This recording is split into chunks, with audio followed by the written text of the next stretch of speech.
Hello again, everyone. Welcome back. Today I'm reviewing the brand new cigar from Montecristo. This is the Montecristo White Vintage Connecticut.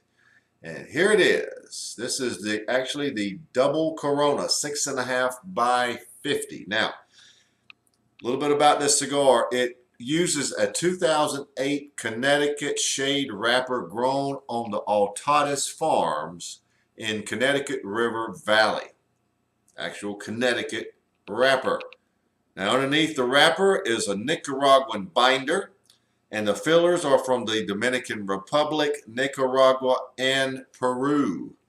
The cigar comes in 3 sizes. The 5.5 by 44, which is called the number 3. The double Corona, which we're reviewing today, 6.25 actually by 50. I was a little off, 6.25 by 50, and the Bellicoso 6 by 50, also known as the number 2. Somewhere around $10.50 to $14.50 per cigar. Well, you can pretty much figure that out from where they lie from the sizes. Now, these shipped in July and are available now. Now, if you notice, this is for some reason, Montecristo and some of the others have started to do this here lately. What you see there are 3 distinct separate bands.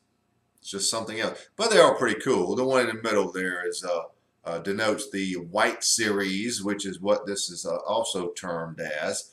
Their typical Montecristo band, and one at the bottom that says the Vintage Connecticut. So there you have it. That's the cigar. Now let's get right to it and see how it tastes. Now I've got to tell you, I've had one of these already and I was impressed. I'm hoping to be impressed today during the actual review. Okay, we've got 2 bands we have to remove. One here at the foot, and hopefully this band will work with us, and it does. Okay, well, again, we'll see that later. You know, I always say that. And this one in the middle here might prove a little more testy. Nope, not really. Okay, we'll see both of those later. Now let's get right to the main event. There's what you're left with, okay? Very light color, almost golden wrapper. If you look at the colors under these lights, you can sort of pick that up. Now let's give it a clip. Perfect.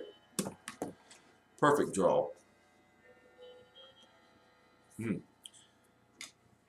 The cold draw, or that I just take there, does have a lot of sweetness to it.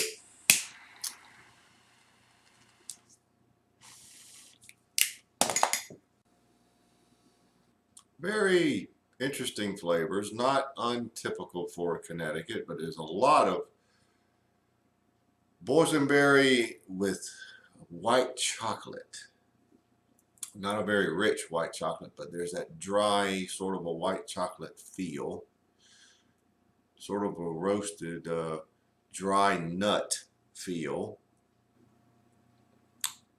At first I thought it was a ton of black pepper. I'm really thinking it's white pepper is what I'm really getting. And I would put it at about a 7.5. So those are sort of the flavors that you get initially. Now, I believe it'll expand out a little bit. So let's just see where we go from here.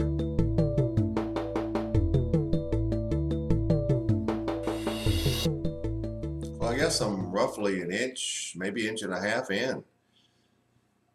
15, 16 minutes in. And the boysenberry notes are much sweeter. The white chocolate is much sweeter.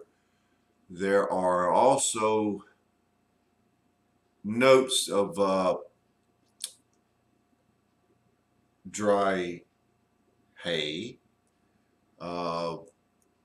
Maybe there's also now mixed in with the white pepper a dash of black pepper, because I'm getting both.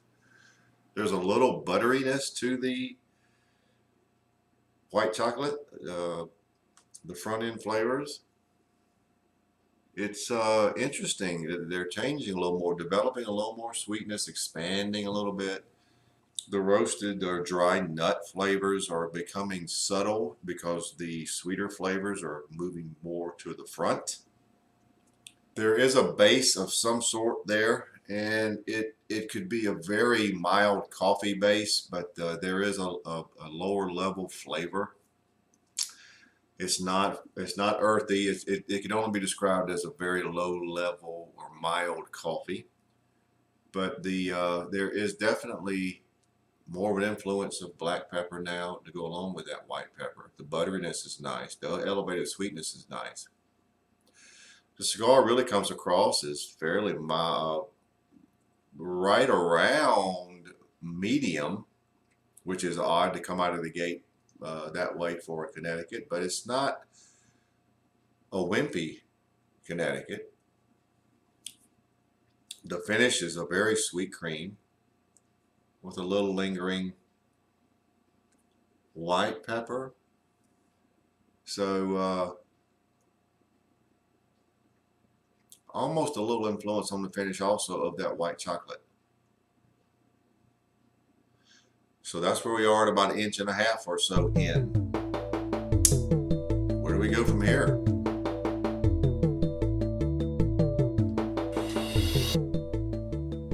I'm not far from the midpoint, not quite there, but I'm getting a very sweet influence of a tangerine flavor to go along with the white chocolate now. The boysenberry notes have really elevated to the point where they've changed into a very sweet tangerine. And it's a distinctive tangerine flavor versus orange or any other citrus.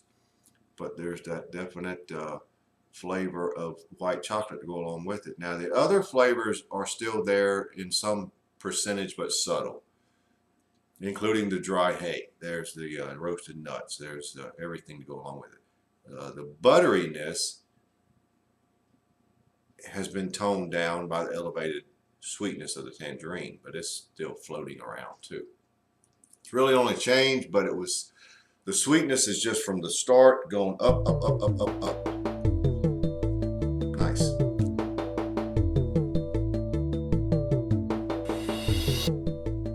I'm really approaching the final third now. And the thing about this segment is the flavors are now getting much more imbalanced. Nothing really stands out like they have been in previous segments. The tangerine is very much even with the white chocolate, and they mellow each other out, so to speak, but it's a combined flavor. The roasted nuts is still there. The butter, it's all sort of an even mix. And I still maintain there is a very weak or light coffee at the base. The butteriness has filtered over to the finish, which is very nice. If you've ever experienced or if you're familiar with a buttery cream and now top that with the white chocolate mix, very nice. Cigar is probably on the lower levels of medium to full. It's a very low level, low grade medium to full, but it's still above medium. And it's, I think we've topped out. I'll be surprised if it goes any higher. But it's very nice.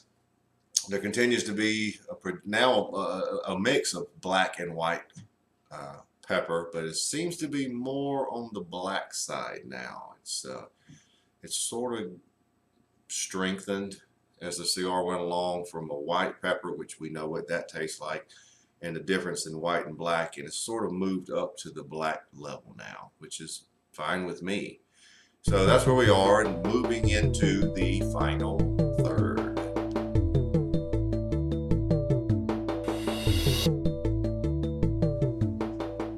Well, we're down to the end, so let's wrap it up. Black pepper really came out here at the end. As I said, the previous segment, it just continued the pepper to ramp up, changing from white to black, and it's now at about an 8+. It's very peppery and very nice. The boysenberry notes also made a re-emergence here at the end. Had a lot of sweetness to it. Not so much the tangerine flavor anymore, but more or less back to a very sweet boysenberry. Light, buttery notes, and a few roasted nut flavors. The coffee notes were still there, but by and large, it remained medium to full body. Also, the black pepper was very elevated on the finish. All in all, a very good cigar. For a Connecticut, it had some nice flavor changes. The finish pretty much continued on its merry way and stayed pretty true to the end. Nice lingering black pepper, as I said before, and a nice cream, sweet cream with a few notes of white chocolate and a little butteriness. So wrapping it up, very good cigar from Montecristo, this white vintage. For me, I'm rating it a 92. It's a very good cigar. Much more of a cigar that would appeal to the average cigar smoker or the experienced smoker than a normal Connecticut. I think you'll like it. Look for them on shelves now. So there you have it, the Montecristo White Vintage Double Corona 92.